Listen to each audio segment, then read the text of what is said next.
우리 하나님 아버지와 주 예수 그리스도로부터 오는 은혜와 평강이 여러분들과 함께 하시기를 바랍니다. 우리 옆사람, 앞사람, 뒷사람들과 인사하실 때에 환절기에 감기 조심하십시다 이렇게 인사하시겠습니다. 환절기에 감기 조심하십시다. 아멘.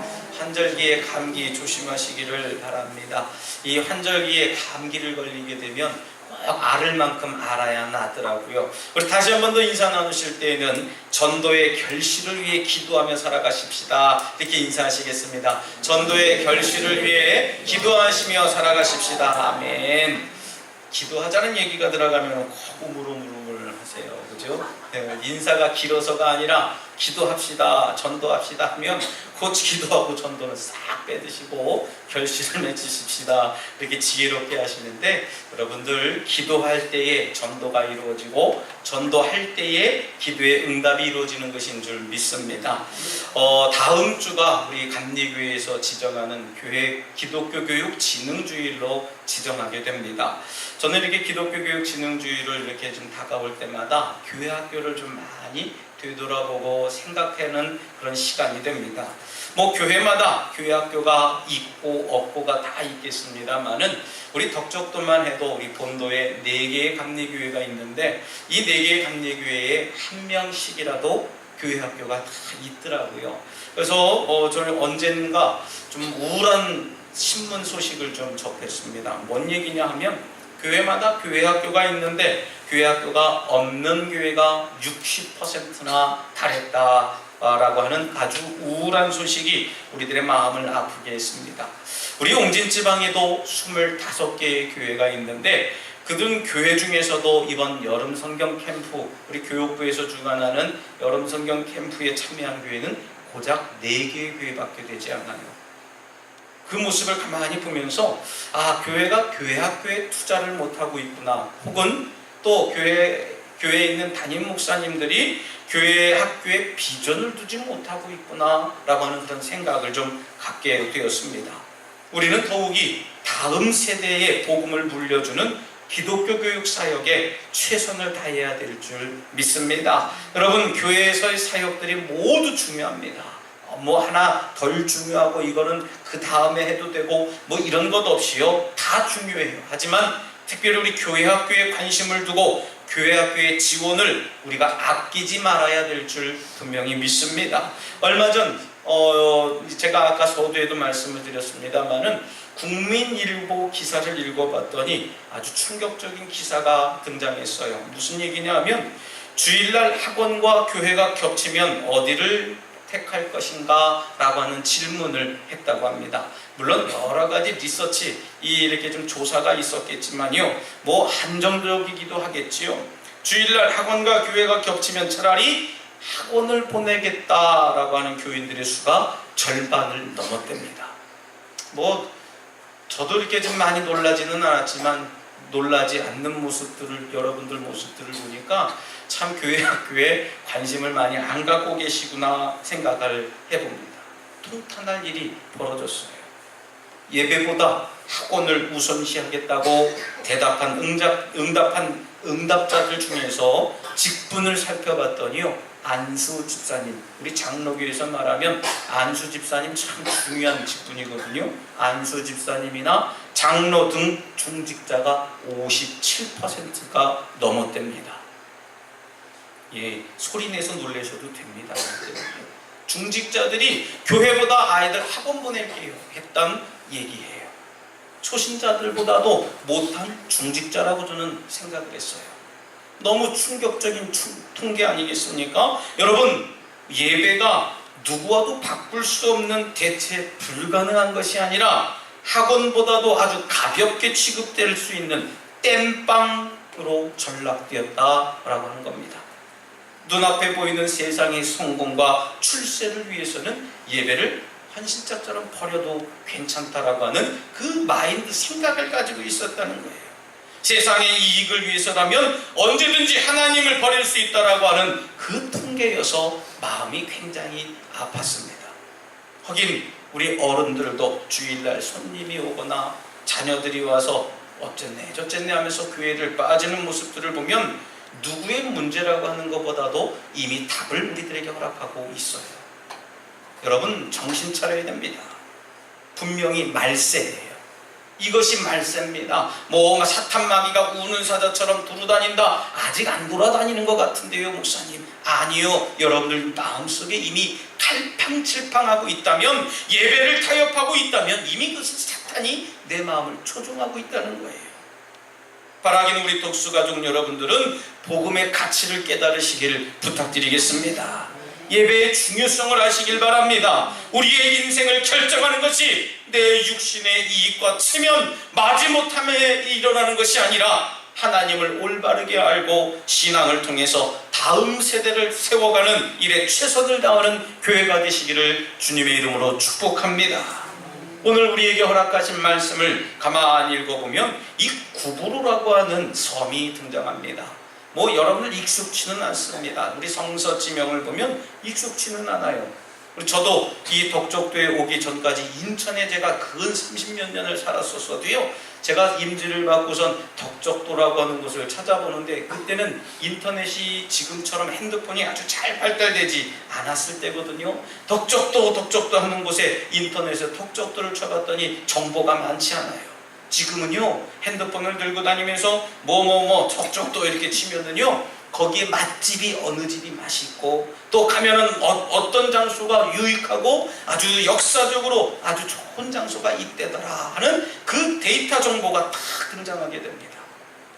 여러분, 이 구부로라고 하는 이 섬, 이곳에서 이 사도 바울이 이제 전도하는 그 과정을 우리들이 보게 되는데, 이 구부로 전도를 통해서 우리에게 허락하시는 하나님의 교훈이 과연 뭘까 생각해 보려고 해요. 사도 바울은 이제 안디옥에서 실루기아로 가서 배를 타고 구부로라고 하는 섬에 도착했습니다.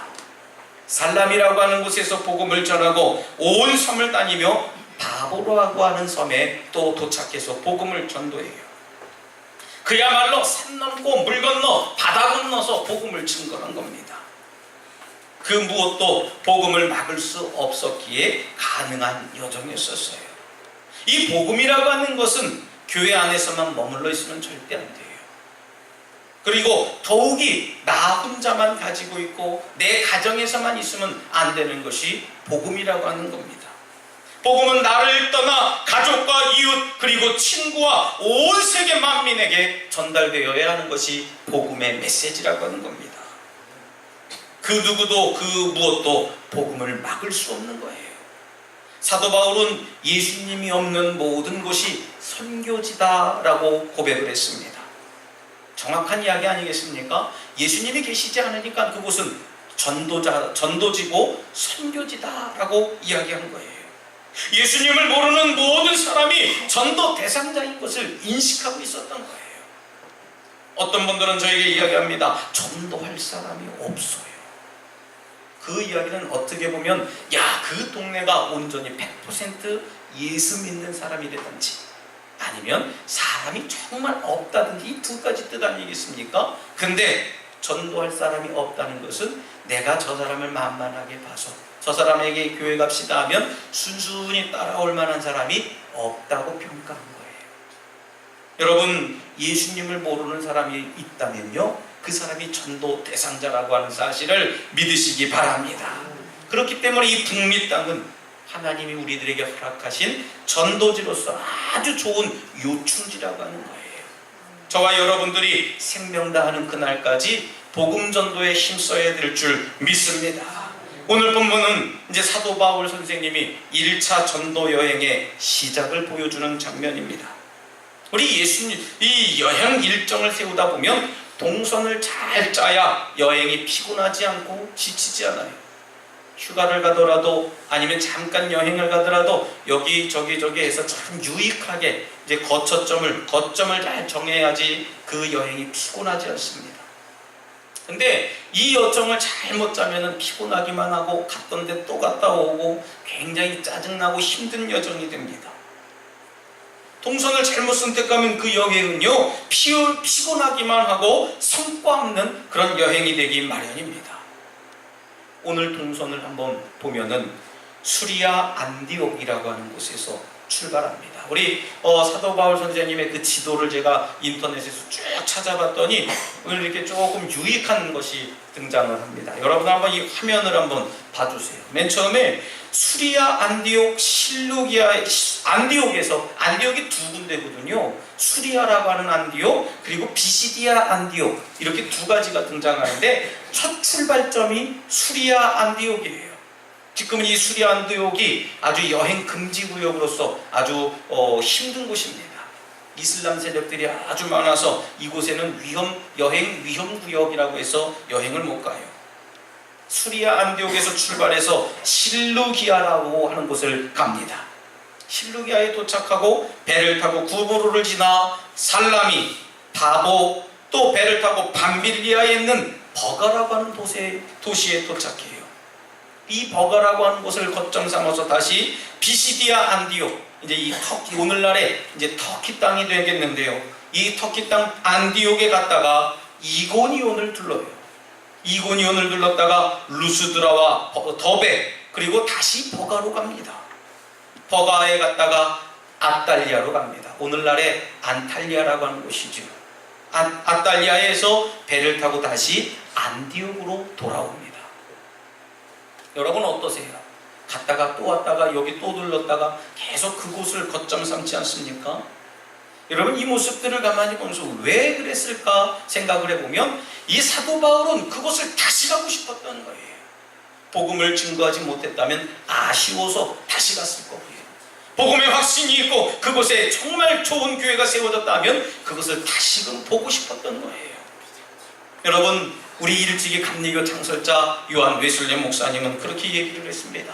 세계는 나의 교구다라고 얘기를 했어요. 그렇게 말씀하셨던 것처럼 세계는 우리의 교구인 줄 믿으시길 바랍니다. 오늘 특별히 본문 5절에서 강조하는 수행원 마가라고 하는 요한이 등장합니다. 그런데 15장에 가면은요, 이 마가 요한 때문에 바울과 바나바가 심하게 다투어서 그만 결별을 합니다. 왜 그런 일이 생겼냐면요, 이 요한이 밤빌리아라고 하는 그런 곳에서 이제 전도를 하게 됐는데 이 전도팀의 대열을 이탈을 합니다. 일방적으로 이탈을 해서 예루살렘으로 자기 혼자 도망을 가요. 돌아갔다고 표현하는데 저는 도망갔다고 봅니다. 중간에 마가 요한이 선교의 사명을 버리고 간 겁니다. 그냥 간 거예요. 말없이 갔으니까 도망간 거 아니겠어요? 이런 마가 요한의 무책임하고 불성실한 태도가 사도 바울 마음속에서는 마음에 들지 않는 거예요. 그래서 이 바울 사도는 이제 앞으로 이 마가 요한을 싫어하게 됩니다. 왜요? 자기 멋대로 굴고 이 지도자의 영적인 권위를 무시해버리게 돼요. 이 바나바는 그렇지만 바나바는 자기 조카였거든요. 바나바는 어떤 사람이었습니까? 섬기기도 잘하고 아주 교회에서 아주 잘 사랑으로 배려하는 그런 배려하는 사람이었습니다. 이 바나바의 친조카 마가 요한을 데려가자고 서로 공방전을 벌이는 거예요. 데리고 가자. 아니 싫어. 쟤는 지 멋대로 해. 괜찮아. 내가 한번 달려볼게 하면서 계속해서 논쟁을 벌이게 됩니다. 여러분 복음 전파에는 다양한 동역자들이 많이 필요합니다. 성실하고 책임감 있는 사람들이 조력자로 있어야 될 줄 분명히 믿습니다. 얼마 전 어느 목사님께서 저에게 김 목사님 참실한 전도사님 한 분 있으면 소개 좀 해주세요. 그렇게 저에게 전화를 했어요. 그래서 제가 이래저래 얘기를 하면서 네 목사님 알아보겠습니다. 우선 전화를 끊고 곰곰이 생각을 해봤습니다. 그럼 누가 좋을까? 지금 신학대학원에 다니면서 전도사 사역으로 할 수 있을 만한 사람이 누가 있을까 좀 생각해봤어요. 많은 사람들이 있지만 그 중에 고르기가 굉장히 어렵다라고 하는 겁니다. 제가 보는 기준과 그 목사님이 보시는 기준이 같았기 때문에 추천해달라고 얘기한 거예요. 그래서 저에게 말씀하신 거거든요. 여러분 제가 보는 기준은 말 잘 듣고 복종 잘하고 똑똑하고 힘도 세서 일 열심히 하고 그런 사람이 아닙니다. 제가 보는 기준은 그 사람 과연 믿을 만한 가치가 있는 사람이냐는 거예요. 예배에 목숨 걸 줄 아는 사람, 전도에 열정이 있는 사람, 성실한 사람을 저는 바라봅니다.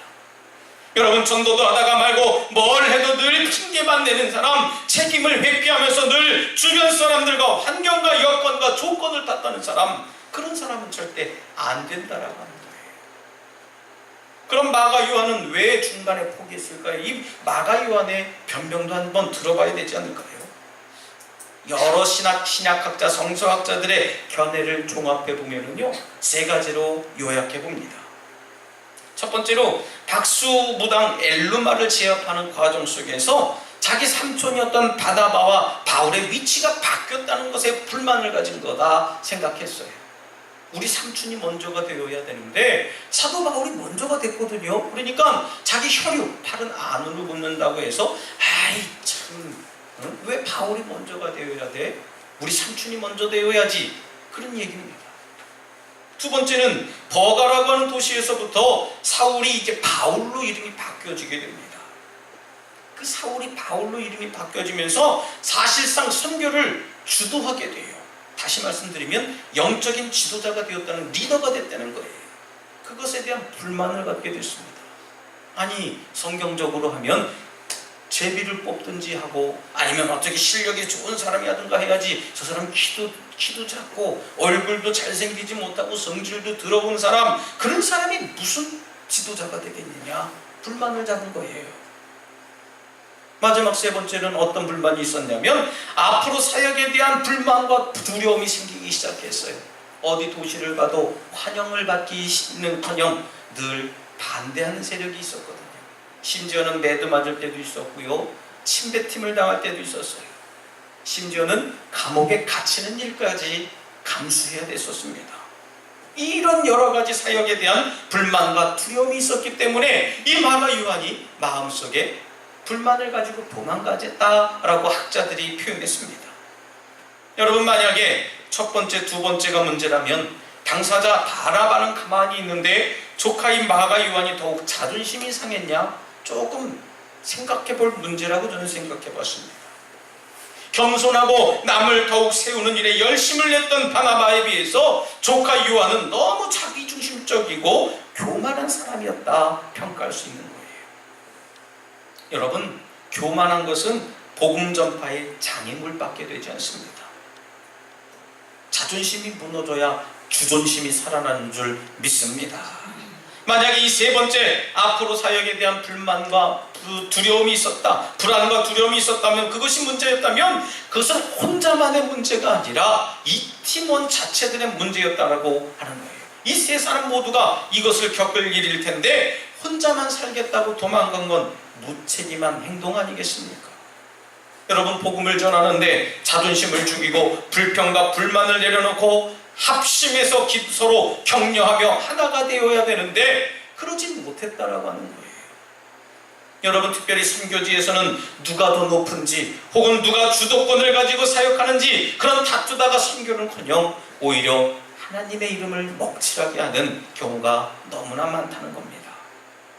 나를 죽이고 내려놔야 주님이 살고 교회가 살고 전도가 살아나는 줄 믿으시기 바랍니다. 할렐루야. 오늘 본문에서 우리는 중요한 장면을 목격하게 됩니다.